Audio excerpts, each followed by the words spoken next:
Hey guys, what's up and welcome back to another video. I'm currently filming this live from South Africa. Y'all know your girl is in South Africa. South Africa, baby. Holding this microphone is weird AF, trust me. I didn't come with my microphone stand, so I have to hold this like this. I'm still yet to get a stand for it. In fact, I've not looked for a one. Yeah, but anyways, in this video, I'm going to be sharing with you how to apply for your own South African visa. I've gotten a couple of questions from you guys asking me if I went through an agent or if I did the whole visa thing myself. And the first thing is I did everything myself. I didn't pay any agent one single dime. But I'm going to be sharing with you the tea later on in this video. So stick around with me because you don't want to miss this.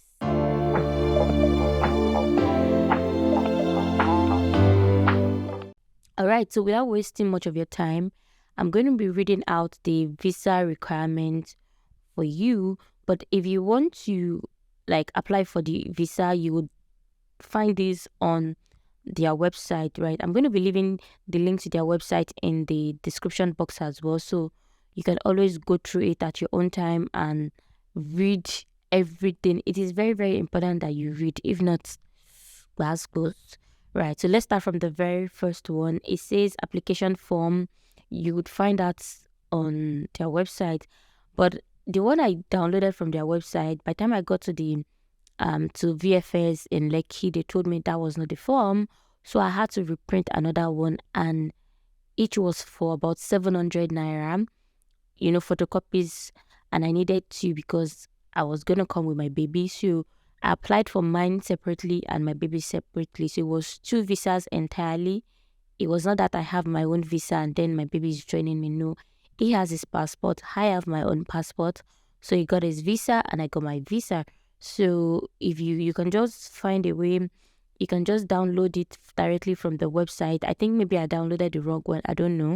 It was actually my husband that downloaded it. So I don't know what went wrong there.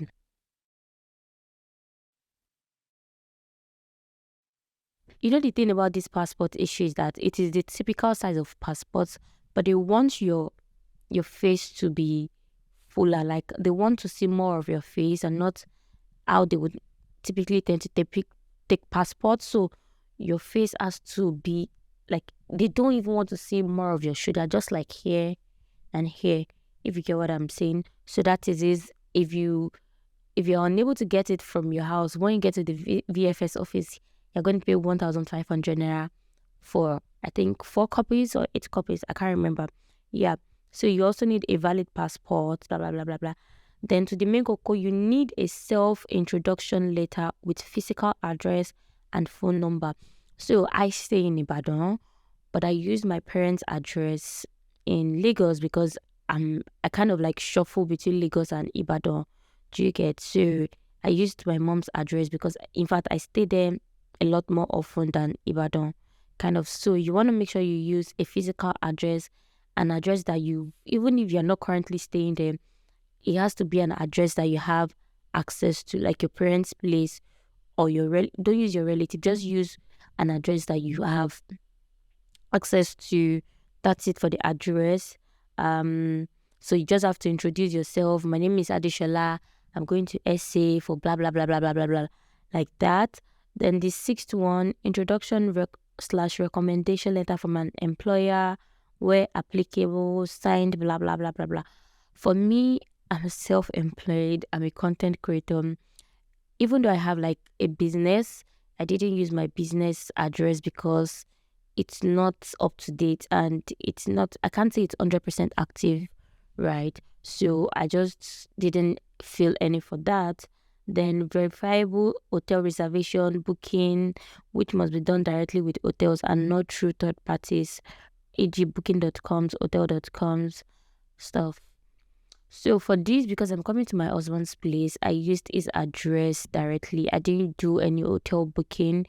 So he gave me, when they get an apartment here, they have like, I don't know what they call it, but they have this thing that shows this is, I don't know what they calls it. I think Anyway, Shasha gave me something that shows that, okay, this is where it stays, and it pays light bills, it pays the water bills and everything. So he gave me that. And if you want to do your own, since they said they don't want you to go through third parties, you have to do it directly with the hotel, so the hotels can send you confirmation, right? Then it's copy of international traveling certificate. That's your yellow fever. Like if you want to travel to anywhere, I don't know, I've not traveled much, but I think you always need your yellow fever card, because when I was traveling to Cotonou in 2021, I needed that yellow fever card. 3 months recent bank statements or financial support letter. Anyway, they just need to know that you have money in your account. But because I was coming to see my husband again, I didn't need to do a lot of proof of funds. I think I just left about, I think, less than £1 million in my account, maybe 600 or 700,000 naira in my account. Meanwhile, when I was pregnant, I applied for this visa 3 or 4 times. I applied 3 times in Lagos, and I applied once in Abuja. If you guys remember that trip I had, I posted it on YouTube. When I went to Abuja, it was to apply. So the thing that happened was that the first time I applied, which was 2021, I think about September, October, when I applied, that was my first time. Even though I had money with me, I didn't keep it in my account. The minute I printed my statement of account, I just withdrew my money and kept it in another account. So they declined my visa, and the reason was insufficient fund. The second time, money was in my account, but I don't know what happened. They declined again, and they said my yellow card could not be verified or something. I can't even remember what happened the third time, but the fourth time, they didn't even get back to me. But that fourth time, I was even pregnant already. So they didn't get back to me. They didn't see anything. And I just had to request for my passport back. But apparently we heard that they were not issuing visas to people, not just Nigerians. Because I remember a lot of people also applied for visa that time, and they didn't get back to them. So I guess it was just a thing of, it was just a general thing, and they were not issuing visa to anybody. So for the fourth time, that was why. In fact, I didn't get a response from them or anything. I just looked up. So fast forward to this year, I just decided to try my luck. Okay, I went to do something in Lagos. I was like, okay, let's just try our luck. And then I applied just like I would normally apply, just like I've always applied. Nothing different. I didn't pay anybody. I didn't see anybody. I didn't do anything different. And trust me when I tell you that they asked me to, and okay, when you apply for the visa, they'll take your passport, they'll hold your passport down, and when it's ready, they'll send your passport to you, all those stuff. But now, as at the last time I applied, they told me to go with the passport, and I was given a form to fill stating that I would send my passport back to them if they agreed to offer me, if they agreed to issue me a visa, something like that, sha. So I think about after like 5 or 7 days, I received an email to come drop off my passport. So I went back there to drop it off. So we're currently on the financial status. So basically, you need to have enough money in your account. But because I was going to see my husband, I only had about 600K. But the first couple of times that I tried, I had over £1 million in my account, almost like 125 in my account. And that is just to show that you are financially stable. They don't want you to come to their country and you get stranded. So you need to have that huge amount of money in your account. So the 10th one is, okay, no, that's if you are traveling on an official business, blah, blah, blah. The 11th one is birth certificate must be certified by notary public. So because I have a baby, I needed to certify my baby's birth certificate. And because of this, I suffered. In fact, I suffered a lot. When I got to VFS, I had to go back to Ikoyi to stamp the passport. To stamp is birth certificate. So if you are traveling with baby, you need to certify your baby's birth certificate. That way you don't have to go back and forth. So I went to Ikoyi to stamp my baby's birth certificate at all these notary people. The 12th one is marriage or death certificates must be certified by notary public. So I also went to Ikoyi. I also stamped my marriage certificate because I'm married and I stated that I was going to see my husband. So I needed to show that, okay, we're actually legally married. So I did that.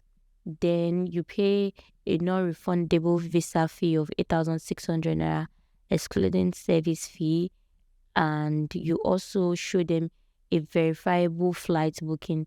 So this flight booking thing is something you can tweak. I don't know how they do it, but I submitted a booking flight, right? So that's everything you need to. That's all the requirement from your own end.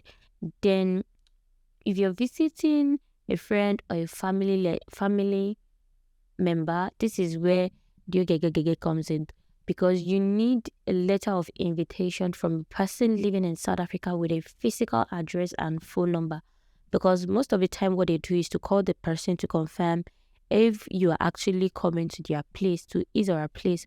So my husband he wrote me what's it called, an invitation letter for my baby and I.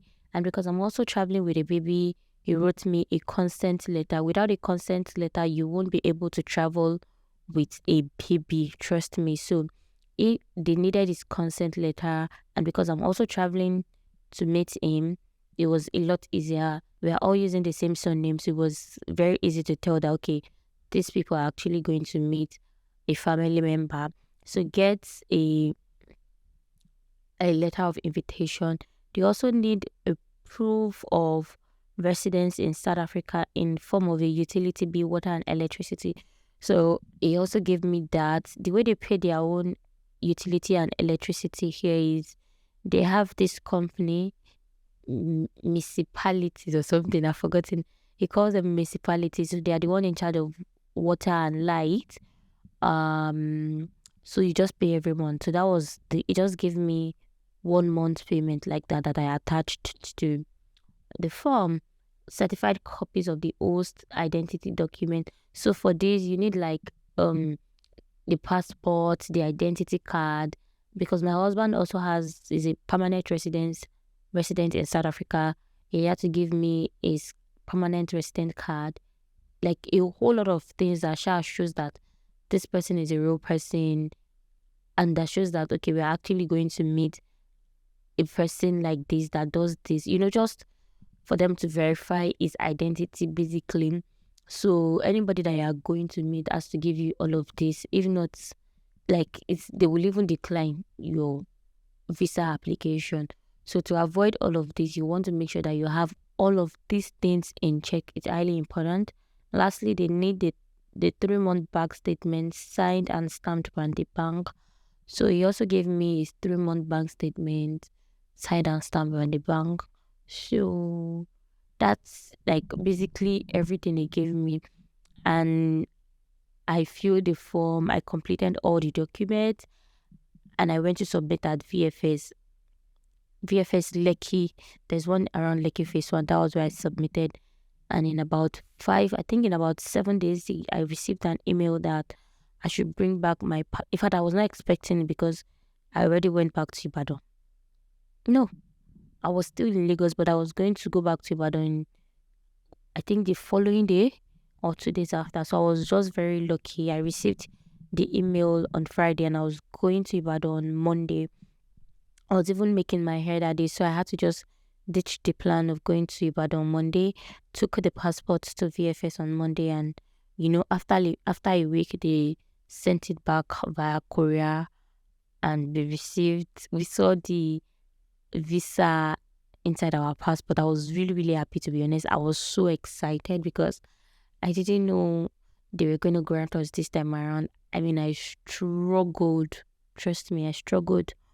I was so sad for during my pregnancy period. I was like, okay, my husband works in South Africa here as a lecturer. It was not very easy and convenient for him to leave school and then come to me during my whole pregnancy phase. The school was actively in session and I was spending a whole lot of money. So we had to find a balance in between. So to be honest, I was very excited when I received the visa, although it came at a very short period at and also at a period where we didn't plan it. And there was even a little bit of restriction, not a restriction per se. I told on my application form, I said I wanted to come in here by September so I can stay like September, October, November, December, 3 months, kind of like that. But when they gave me the visa, they said I have to enter on or before August 10. And before that, my husband already planned on coming home around July. So we had to come in June, and then we'll probably go back together to Nigeria in July and stay in our Nigeria until he comes back here. So yeah, that's everything. That is more like a story time, but if you watch up until this very end, you'll understand everything that you need to do. We've come to the end of this video. If you enjoyed it, don't forget to like, subscribe, and share. I don't want to shout, so I'm just hoping my microphone picks properly. Okay, peace out.